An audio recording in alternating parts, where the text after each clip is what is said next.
ஓம் ஸ்ரீம் குருவே நமக. அனைவருக்கும் வணக்கம். சிவதக்ஷின் ஆஸ்ட்ரோ அண்ட் வாஸ்து சேனலுக்கு தங்களை அன்புடன் வரவேற்கின்றேன். மஞ்சள் பிள்ளையாரும் அதன் மகிமையை பற்றி பார்க்க போகிறோம். மஞ்சள் பிள்ளையார் நம்ம எந்த ஒரு காரியம் செய்யும் பொழுதும், சுப நிகழ்ச்சிகள் செய்யும் பொழுதும், வீட்டு விசேஷமாக இருக்கட்டும், எந்த விசேஷங்கள் நம்ம செய்தாலும், முதல்ல ஒரு பணியை துவங்குறோம் அப்படின்னு சொன்னால் அங்கே மஞ்சளில் விநாயகரை பிடித்து வைத்து வழிபடுவதன் மூலம் சகல சௌபாகியங்களையும் பெற முடியும். மஞ்சள் அப்படிங்கும்போது அது மங்களத்தினுடைய அடையாளம். ஸோ மஞ்சளில் மகாலட்சுமி வாசம் செய்கிறாள் அப்படிங்கிறது நம்மளுக்கு தெரியும்.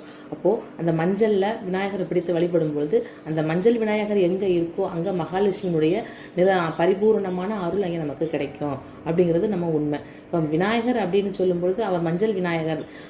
பார்வதி தேவி தன்னுடைய உடலில் பூசின மஞ்சள் மூலியமாக அதை அப்படியே உருட்டி உருவாக எடுத்து விநாயகரை முதலில் பிடித்து வைத்தார்.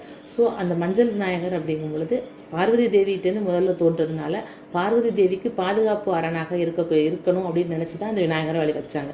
ஸோ அதே மாதிரி நம்மளுடைய எந்த ஒரு செயலுக்கும் பாதுகாப்பு அரணாக விநாயகர் இருக்கணும் அப்படிங்கிறதுக்கு முதலில் மஞ்சளிலையோ களிமண்ணிலையோ சாணத்திலேயோ நம்ம விநாயகரை பிடித்து வைத்து வழிபடும் பொழுது அதற்கு மந்திர பிரதிஷ்டையே பண்ணணுன்ற அவசியம் கிடையாது.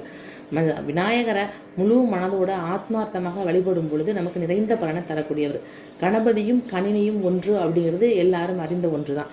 கணபதி அப்படிங்கும்போது தான் இருந்த இடத்துல இருந்து அப்பா அம்மாவை சுற்றிட்டு அவங்க சொல்லியிருந்த அந்த போட்டிகளில் வென்றவர். அதே போல் நம்ம கணினியின் மூலியமாக நம்ம இருந்த இடத்துல இருந்தே உலகத்தையே பார்த்து உலகத்தில் எந்த மூலையில் என்ன விசேஷங்கள் நடக்குது, என்ன விஷயம் நடக்குது அப்படிங்கிறத நம்ம கணினியின் மூலம் தெரிஞ்சுக்கலாம். கணபதிக்கிட்டையும் மவுஸ் இருக்குது, கணினிக்கிட்டையும் மவுஸ் இருக்குது. ஸோ இந்த விநாயகர் வழிபாடு அப்படிங்கும் பொழுது அது நிலத்தத்துவத்தை குறிக்கக்கூடியது. விநாயகரை வழிபடுவதன் மூலம் சகல சௌபாகியங்களையும் பெற முடியும். எந்த ஒரு காரியம் செஞ்சாலும் அந்த விநாயகரை வழிபட்டு நம்ம அதை செய்கிறோம் அப்படின்னா அந்த காரியம் சித்தியாகும். நேர்மறையான எண்ணங்கள் இருக்கும். ஸோ மஞ்சளை பிடித்து நம்ம விநாயகரை வழிபாடு செஞ்சு நம்ம பண்ணும் பொழுது அந்த இடங்களில் நேர்மறையான சக்திகள் நமக்கு நிறைய அதிகமான அளவில் கிடைக்கும். ஸோ இது மஞ்சள் விநாயகரனுடைய மகிமையை நம்ம எடுத்துக்கலாம். நற்பவி நல்லதே நடக்கட்டும்.